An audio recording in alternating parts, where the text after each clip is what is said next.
कि ये छात्र इस राज्य के छात्र हैं, अतः इस सदन से बाहर आकर जहां वो धरना आंदोलन महाआंदोलन कर रहे हैं वहां उनसे बैठकर बातचीत की जाए। जयराम जी, एक बड़े आंदोलन की राह पर बोलोगे क्या? आप जाएंगे उनसे, जुड़ेंगे जाकर उनका आंदोलन? देखिए, अभी तो हम लोग का 2 दिन का सत्र है, अगर वो 2 सत्र के बाद अगर उनका कार्यक्रम चलता रहता है तो जरूर हमारी उपस्थिति होगी। जयराम जी, कल तक सदन में सड़क पर आप बड़े मुद्दे उठाते थे, सदन में कौन सा वो पहला मुद्दा उठाने वाले हैं? स्वाभाविक सी बात है, आज 24 वर्षों का झारखंड राज्य, लेकिन इस राज्य के पास एक सटीक स्थानीय नीति नहीं हो पाने के कारण यहाँ के युवा, किसान, मतलब यहाँ का हर एक तबका ठगा हुआ महसूस कर रहा है, तो वो मुद्दे प्रमुखता के साथ उठेंगे। खाली पर कब तक बनी होती? हमेशा हमेशा यानी सत्र के बाद भी, मतलब सदन में जब जब हमारी उपस्थिति होगी इसी रूप में होगी।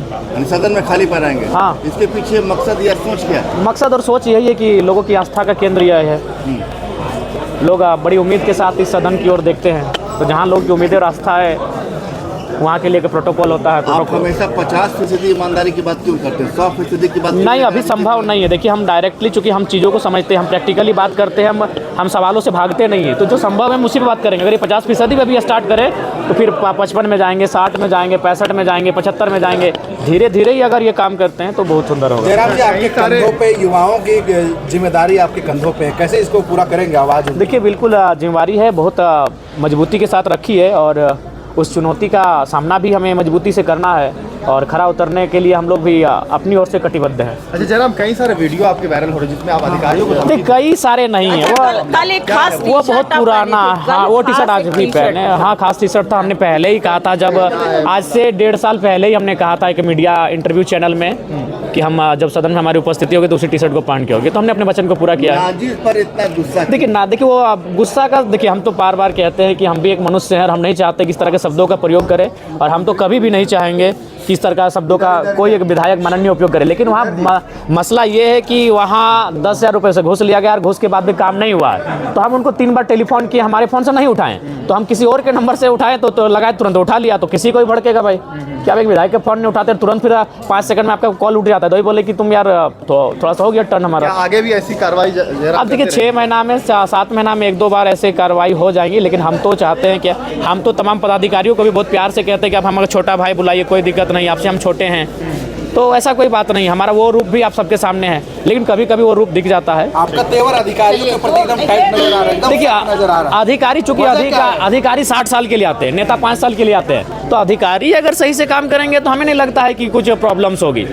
तो इसीलिए मेरा मानना है कि अधिकारी बहुत बड़े जिम्मेवार हैं, अगर इस राज्य की और देश की दुर्दशा खराब है तो इसलिए उनको टाइट होने की आवश्यकता है। धन्यवाद। तो देखिए किस तरीके से जयराम महतो ने कहा है कि हर जो जितना सत्र ही नहीं, सभी में जो है खाली पाँव जो है जब तक सदन चलेगा वह जो है खाली पैर ही यहाँ पर पहुँचेंगे। और ये तस्वीरें आप देख रहे थे कल के जयराम महतो की, और आज भी जो है खाली पैर ही जो है यह पहुँचे हैं। और जिस तरीके से आप देख रहे हैं, तो आपने देखा विधानसभा की तस्वीरें जहाँ जयराम महतो यहाँ पहुँचे हुए हैं खाली पैर।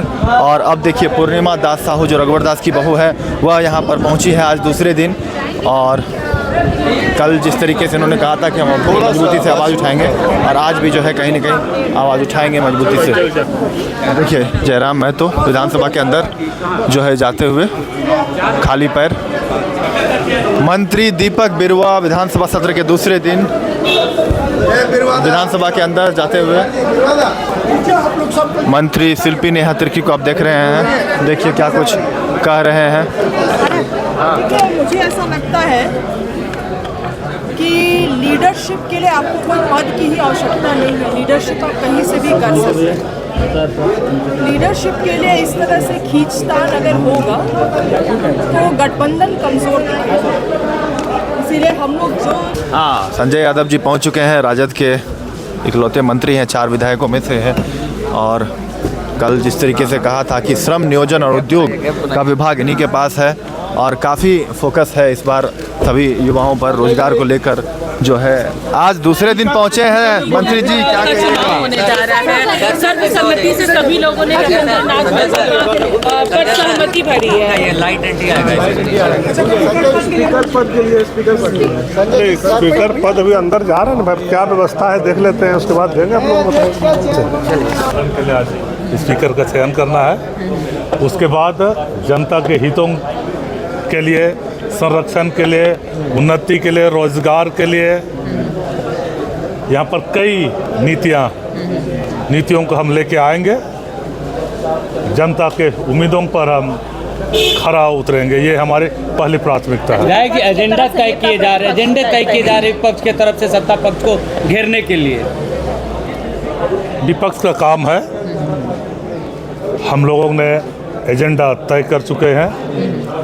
पिछले सरकार में जिन जन कल्याणकारी योजनाओं को हमने लाया है उसे आगे कंटिन्यू करना है, और भी जो रोजगार, स्वास्थ्य, शिक्षा, कृषि, इनसे संबंधित कई अच्छी नीतियां हम लाने जा रहे हैं जनता के हित में। ये राधा कृष्ण किशोर जो वित्त मंत्रालय जिन्हें विभाग संभाला है, संसदीय कार्य मंत्री के साथ साथ मंत्री जी। चुनाव है और पहले भी रविंद्र महतो जी विधानसभा अध्यक्ष रह चुके हैं। एक रविंद्र महतो जी को सर्वसम्मति से चुना जा रहा है, कितनी उम्मीदें रहेंगी? एक साथ विधायक थे, उनके साथ बताओ स्पीकर, लेकिन स्पीकर के रूप में मैंने देखा। मथुरा महतो पहुंच चुके हैं। मथुरा दा कैसे क्या कहेंगे? चंपई सोरेन पहुंच चुके हैं, पूर्व मुख्यमंत्री और भाजपा के विधायक। चंपई दा को देख रहे हैं, चंपई सोरेन पहुंच चुके हैं और इस बार जो है विपक्ष की भूमिका में है चंपई सोरेन। देखिए क्या कुछ। ठीक है, वो तो विधायक दल का बीच का बात है और हम उसमें रेस में भी नहीं है यार।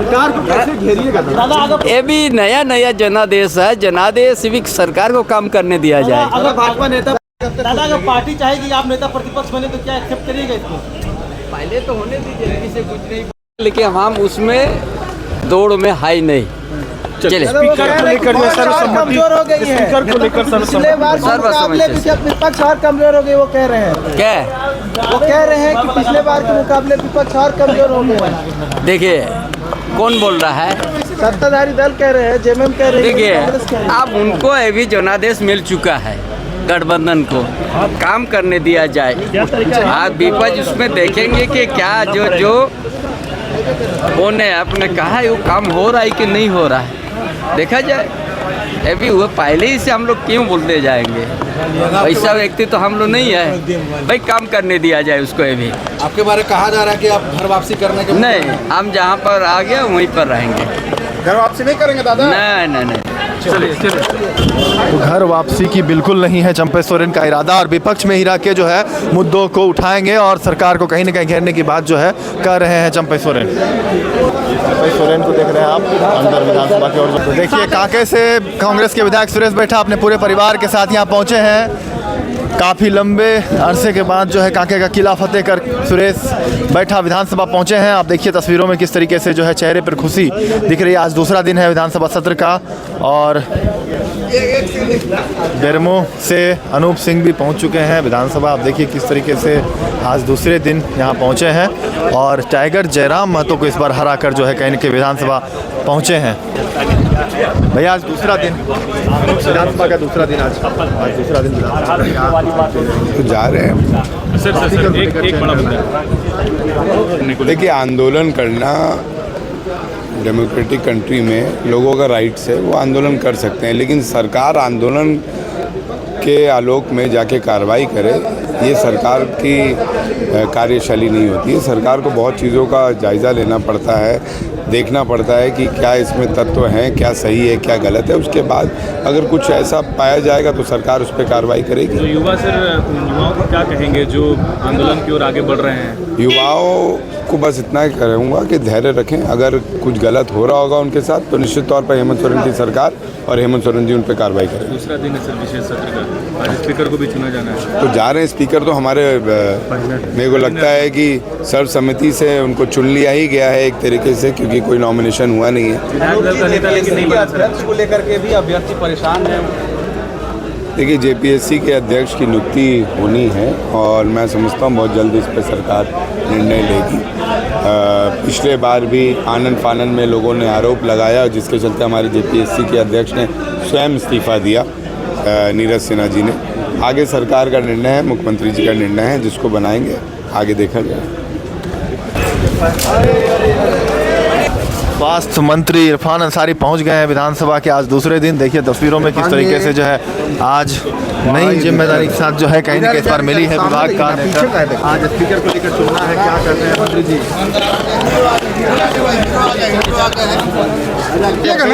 एकदम तय करेंगे, अभी बैठक होने वाली है, बैठक तय होगी, इसके बाद होगा। आज हो जाएगा क्या नाम पर सहमति? अभी ऐसा कोई विषय नहीं है और नेता प्रतिपक्ष का भी कोई बहुत बड़ा भूमिका भी नहीं है और हम लोग आजकल में तय कर लेंगे। बहुत प्रतिपक्ष की भूमिका नहीं लगती है जी? क्या लगता है कि इस बार भी नेता प्रतिपक्ष की नहीं, इस बार ऐसा कैसे होगा? बस बहुत जल्द घोषणा होगी, आप लोग के माध्यम से घोषणा होगा। तो कंफ्यूजन कहाँ है? कोई कंफ्यूजन नहीं है, हमारे ऑलरेडी जो नेता प्रतिपक्ष है ऑलरेडी सदन में है, बस घोषणा होना बाकी है। कौन? ये तो सस्पेंस है, यही तो सस्पेंस है, पता चल जाएगा 1-2 दिन में आप लोगों को, बहुत जल्द पता चल जाएगा। घेरिएगा किन मुद्दों पर सरकार को घेरिएगा इस बार आप लोग? इतने सारे मुद्दे हैं कि शायद कोई भी स्टेट में इतना मुद्दा हो। आज मैया योजना जिसके बदौलत सरकार आई है, जो अपने पीठ थपथपा रही है, उसमें इतनी विसंगतियाँ जिसका कहना नहीं है। सीजीएल का इतना विरोध होने के बाद भी सीजीएल का रिजल्ट जारी किया गया। अभी उस प्रकार से आज जितने भी आपराधिक घटनाएं घट रही है क्षेत्र में, जिस प्रकार से लॉ एंड ऑर्डर दुरुस्त नहीं है, करप्शन व्याप्त है, तो इस प्रकार से सिर्फ मुद्दे ही मुद्दे हैं। ये जो पार्ट 1 सरकार थी, पार्ट 2 उससे बढ़ चढ़ करके सभी जगह पे करप्शन भ्रष्टाचार फैलाने का काम कर रही है। इसलिए मुद्दे ही मुद्दे हैं। सरकार बनना सरकार नहीं बनना ये अंगणित का काम है, लेकिन ये सरकार में जो करप्शन पूरे राज्य में है वो शायद रिकॉर्ड तोड़ने वाला है। जो पिछले बार अपना रिकॉर्ड बनाई थी वो रिकॉर्ड को खुद सरकार तोड़ने वाली है। क्या लग रहा है इन मुद्दों में ही जनता ने उन्हें समर्थन दे दिया? देखिए, समर्थन जिन मुद्दों में भी दे, ये झारखंड की जनता आने वाले दिन में पछताएगी इस विषय पे, लेकिन जो आने वाले दिनों में भार पड़ने वाला है।